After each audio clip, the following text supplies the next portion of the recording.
नहमदुहु व नसल्ली अला रसूलिहिल करीम। एक सवाल हमारे पास है, कुरान मजीद में इरशाद रब्बानी ऐसा अन यबअसक रब्बुका मकामम महमूदा, कि इनकरीब आपको आपका रब ऐसे मकाम पर फाइज करेगा कि सब तुम्हारी हम्द करेंगे। तो मकाम महमूद से क्या मुराद है कि जहाँ सब यानी तमाम अम्बिया अलैहिस्सलाम और तमाम मखलूक नबी करीम अलैहिस्सलाम की हम्द करेगी। इससे मुराद क्या है? मकाम महमूद से क्या मुराद है? देखिए, इसकी जो वजाहत है तिरमिज़ी शरीफ में मौजूद है।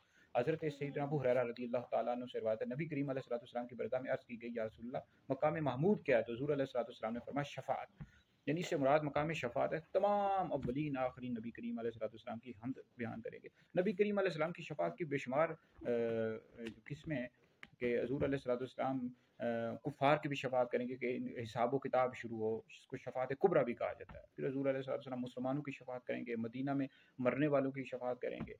तो शफ़ाअत की बेशुमार अक़साम हैं। फिर जो बड़े बड़े जिन्होंने कबीरा गुनाह किया मुसलमानों में से, उनकी शफ़ाअत करेंगे। तो शफ़ाअत की हज़ूर अलैहिस्सलाम की बेशुमार अक़साम हैं, और शफ़ाअत का हरगिज़ भी इनकार नहीं कर सकते।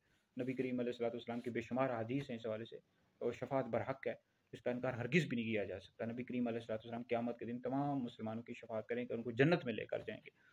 लेकिन इस हवाले से याद रखें, जो मुसलमान गुनाह करते हैं, नमाज नहीं पढ़ते, फ़र्ज़ रोज़े नहीं रखते, गुनाह करते हैं, वो दोज़ख में भी जाएंगे। अपने जो गुनाह हैं उनकी सज़ा भुगतेंगे, फिर उसके बाद वो जन्नत में दाखिल होंगे। तो बहरहाल मकाम महमूद से मुराद मकाम शफ़ाअत है, जहाँ नबी करीम अलैहिस्सलाम शफ़ाअत फरमाएंगे और तमाम अव्वलीन आखिरीन हज़ूर अलैहिस्सलाम की हम्द, तारीफ़, तौसीफ़, सना बयान करेंगे।